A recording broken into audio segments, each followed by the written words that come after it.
Welcome to Mike's Motorworks, and today we're going to look at what it takes to get your vehicle ready and prepped for your upcoming road trip. It all happens right now here on Mike's Motorworks.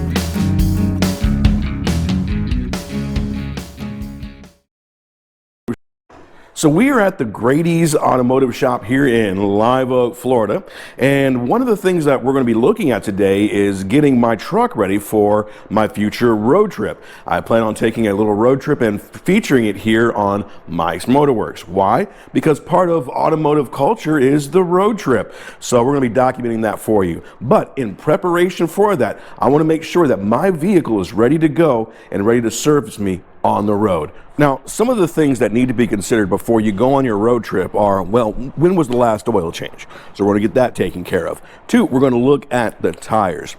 If you haven't had a decent rotation and balance done, you definitely want to have that looked at and use the opportunity to inspect your tires to make sure that they're in great shape for your upcoming road trip. Then we're going to look at things like the Serpentine Belt, make sure that we're in great shape there. And anything else that we need to throw in, we'll throw in on the way. So let's get started. So let's go ahead and take a look under the hood to see what needs to be looked at as far as fluids are concerned. And we're going to look at a few other things beyond just the fluids. First thing we're going to look at is we're going to look at our engine oil itself. I already said I'm doing an oil change, but it's good to go through the process just in case your vehicle is not ready for an oil change yet, to check out those fluid levels. We're also going to check out the brake fluid and any other fluids that are important for running the vehicle. Now, I will say that we won't be able to check the transmission fluid on this guy because the transmission is sealed. In other words, you can't check the fluids on there. They basically check it at the dealership. You got to pop it up in the air and pop a cork or pop a bolt out, run a finger in there and see if you're in okay shape. So it's a sealed transmission. So we won't be able to check that out. On most modern vehicles, that's the way it is. Older vehicles, you will have the dipstick you can just simply pull out just like you would your engine oil. We're also going to check out the air filter to make sure that we are in good shape. I know that last time I looked at the air filter, it was good enough for a dust off, but we'll make the analysis to see if it needs to be changed up because I will be in a higher atmosphere on my road trip and I want to make sure that I get the most oxygen flow through I can. And looking at our brake cylinder here, you can see that there is a max and a min line, and I am right at that max line. I don't want to overfill, so I am good on my brake fluids. Now, when you change your brake fluids, make sure you look at the top of the device itself and make sure you're using the proper fluids. This is using or requiring DOT3 brake fluid or DOT version 3. You cannot use a DOT2. I don't even think there is DOT2 anymore, but you can use DOT4. If you have a DOT4 system, you cannot use a DOT3. All right. If you're needing to top off your oil, you would look at the cap here, and it shows you what type of oil you need. In this case, my truck takes SAE 5W30, so I want to make sure that I replace any oil with 5W30, and of course there's my filter. I'm going to fill this guy up because that's my anti-bug juice stuff. Basically, when I get those nice juicy ones on the window, I want to make sure I can clean those up because this is really important because I want to be doing some filming through the window itself, and I want to make sure I have a nice, good, clean window. We also have our power steering down here, and so let's go ahead and get that guy checked out real fast. Now, it's hard to get the camera all the way up in there, all right, but basically there's a hot minimum and a hot maximum, all right? So when the engine is at running temperature, it'll be closer to that max. And then if it's at cooler, it'll be closer to that min. Now, if it's been running for a while and you're closer to that min, you probably just need just a little bit to fill it up and to top it off. And of course, we have our engine oil here, and let's go ahead and give that a quick check. So we simply snag our dipstick. We don't want to read it like it is right now because it's already had fluid pumped through it. So with the engine not running, wipe it down, stick it back inside the hole, pull it back out, and give her a read. All right, Now on mine, I have a series of dots that tell me when I am full and empty, okay? I know it's probably kind of hard to see here on the camera. I'm using my GoPro for this series and this bit. But basically I have a dot here and a dot down low. That dot down low tells me that I am low. If I'm not seeing anything on there, or if it's just barely touching the stick, it need a couple or need a little bit in there, more than likely just a quart to get it up straight, right?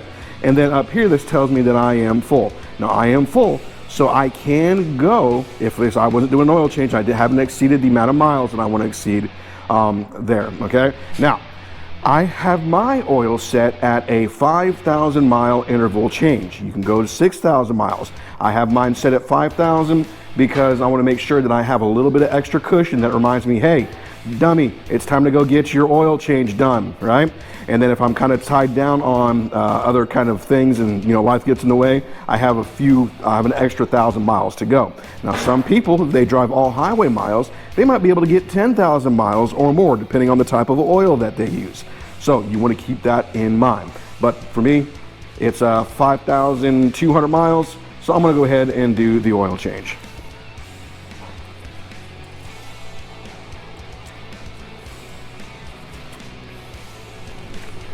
And then finally, our last check, let's go ahead and take a look at our air filter.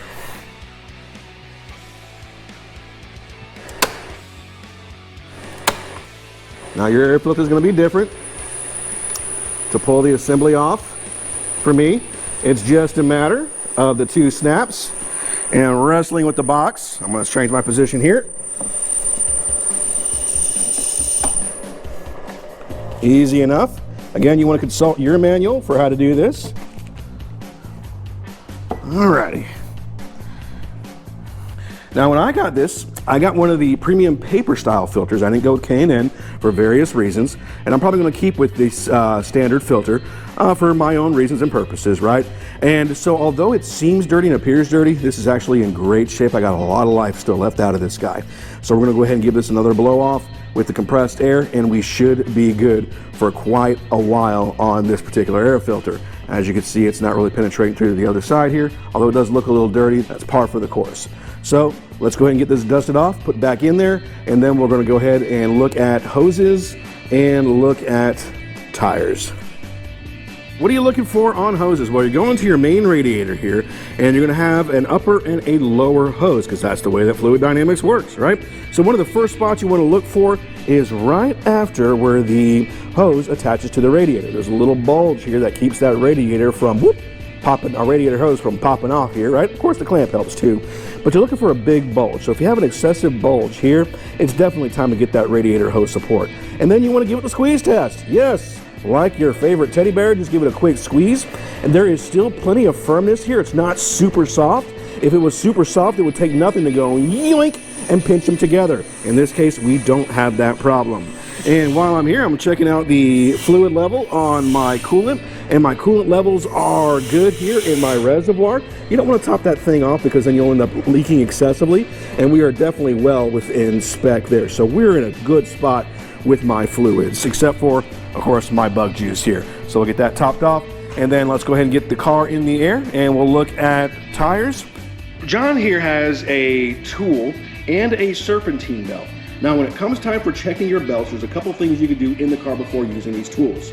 You can check the tensioner, right? Make sure that there's no physical wear or cracks in the tensioner pulley itself, or you can look for the tensioner indicator to see how far that belt is stretched, right? Then you can look at the belt itself to get at least a visual inspection on the belt. If you got a lot of the grooves missing or those spots missing that we'll show you here shortly, at any interval, it's time to replace the belt. So talk to us about this little handy dandy tool you got here. Okay, this is a tool from Dayco. And basically what it does is it actually checks the belt itself. You got several tools in one. One is the actual depth gauge, which goes here. On normal belts, if you have any kind of wear, obviously this is a brand new belt, if it sits flush where those two notches, if that actually sits flush in one of those grooves, it's time to replace the belt. The other is this opening. You take it on the belt, mainly around a pulley is ideal. And because it's at a round point, if there's any cracking in that area, it's time to replace the belt. Your last thing is these teeth. These teeth go right in the pulley. This is a brand new belt, and you can see that it is nice and tight. There's no side to side. And on the alternators and crank pulley is steel. So it actually is going to run lines deeper into this belt, which is going to help it keep traction. So if you can get this tool in there and you got any side-to-side play or anything like that, it's time to replace the belt. There you go. All right, thanks, little John. All right, brakes. What are we looking at with brakes? We're looking at to see if, one, there is enough pad on the, on the back side, and sure enough, there's plenty of pad there on the back side. Now you're going to check all the disc brakes on your particular vehicle. Up here on this truck, we have 2 discs in the front and 2 drums in the rear. We're not going to worry with the drums because I know they're in great shape. So this side checks out fine, and let's go ahead and check out the front side. Need the line in there so you can see a little bit cleaner. And I know it's tough to see with the GoPro because the GoPro won't quite go in that hole there, but sure enough, we can look inside and see that there is plenty of pad left.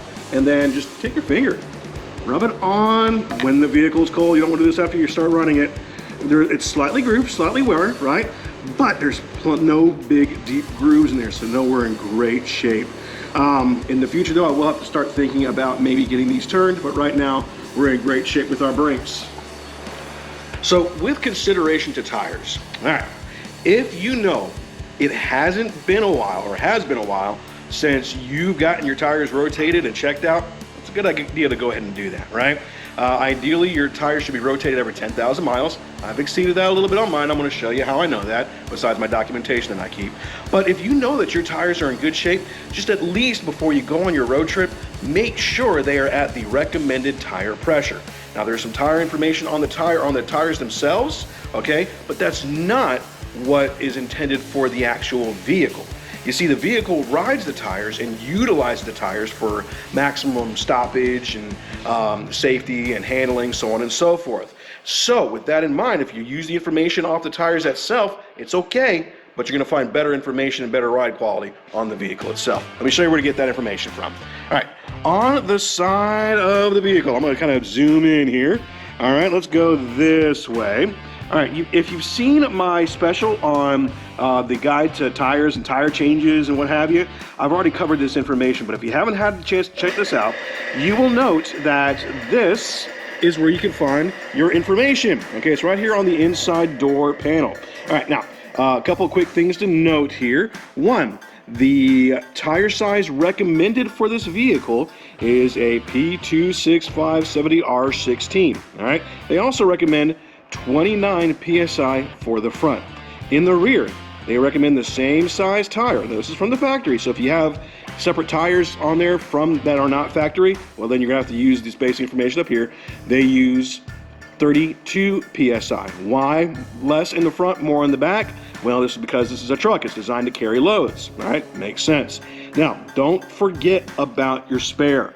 So many people are caught up in a bad spot because they forget to air up the spare. So when you're checking your pressure, make sure you check your spare. Even if that means on a truck pulling the tire down, checking it out, okay, checking the gauge and airing it up, take that extra step to do that. And I'm going to show you on mine where I've already done a slight modification to make it easy to check those tire pressures on that spare tire. So that's where you get your tire pressure information. If you are using aftermarket wheels and aftermarket tires, then simply use the pressure indicated here on the door. These were replaced on my tire special I did when I first launched the channel. And you can go back and watch those videos. It's very detailed about the mounting and balancing process. And I cover a lot about the information that's on the sides of the tires here. Okay, a lot of good information can be found about the tire. Now, when you're doing your inspection at home, keep this in mind. One, you're looking for any kind of abnormal wear on the tire. Okay, ideally, your tires should be smooth on the outside. And as you can see here, if you're looking at the profile here, see if I can get it on camera, there is a slight feathering going on here. What I mean by the feathering is if you look at the tires, okay, they're a little bit higher on this side compared to this side. So each groove is kind of raised up in a slight point, right? And that has to do more or less with the vehicle being a truck. Being a pre-runner, it's already got a higher center of gravity. Now, something that little John pointed out to me was I should probably be running a little bit more pressure than I have been in the tires themselves, because there's a little bit more of a round profile here, okay? So by having that higher tire pressure, it'll help flatten the tires out. Now, I am going to go ahead and rotate these tires to put this one on the back and the back one on the front. All right, just a standard rotation. We never want to crisscross because we don't want to provide extra wear on the tires outside of a way that they've already been spinning on the road. All right, now other things you want to look at is grooves possibly inside the vehicle, right, inside the tire. That tells me that maybe the camber is off or the alignment has been off, right? You also want to check one side or the other. Are they both wearing the same? If they are not wearing the same, then you want to keep that in mind, that you need to go to the alignment shop right away before going on your trip. Also, obvious things are like bouncing and so on and so forth. That tells you if the vehicle is either one, the wheel is out of the balance, or two, if worst case scenario, there's a bubble inside here, all right? So let's go ahead and check out the other side here. Let's walk around the vehicle. Hey, Mac. Hey, buddy. Alrighty. And quick inspection here shows me, yeah, it's the same problem. So there's no alignment problem here. It's just a slight feathering. So we're going to increase that tire pressure, and then we'll go ahead and do that rotation. Checking out the rear tires. I can see that these are in perfect shape. Well, obviously the bed is a little bit lighter than the front is, right? But this is what you're looking for. Even after the 12,000 plus miles that I have on my vehicle, okay, since these tires have been on there, this is perfectly flat, perfectly smooth, and the roundness is at a profile we want. So this is definitely in need of going ahead and get that rotation taken care of. So we're going to do that, and we're going to do our oil change. I'm not going to capture that on camera because you guys have already seen me do this before. So with that in mind, I'm going to show you one more thing that's important to do and check on your spare, okay? Now, if you are a truck owner, here's what I'm going to recommend. Most of y'all, when you get your tires or your spare tires in, your tires will have the valve side mounted up, okay? Why do they do that from the factory? Who knows? I'm not the engineers, right? If I had to guess, it probably has to do with clearance here, make it look like there's more area there. I don't know, I think it's silly. Why? Because every time you need to check the tire pressure in your spare tire, you gotta drop the tire all the way down to check it, right? So what do? I went ahead and took this thing off, flipped it upside down so I have direct access to check the tire in the valve itself. Now, if you're in a car, okay, or you're in an SUV and you have the tire on the inside of the vehicle, easy check. But for those with the tire mounted on the underside, it's a good idea to keep pressure in here or check the pressure on a regular basis. And I'm going to go ahead and set the tire pressure on this one to the rear tire pressure, which is 32 psi, because I don't know which ones of them are going to blow, and I don't want to be under the recommended pressure. So that concludes our road trip tuning special, the things that you need to check out before you go on your road trip. And make sure to pay attention, stay tuned for the next episode, and keep an eye out for that Mike's Motorworks road trip.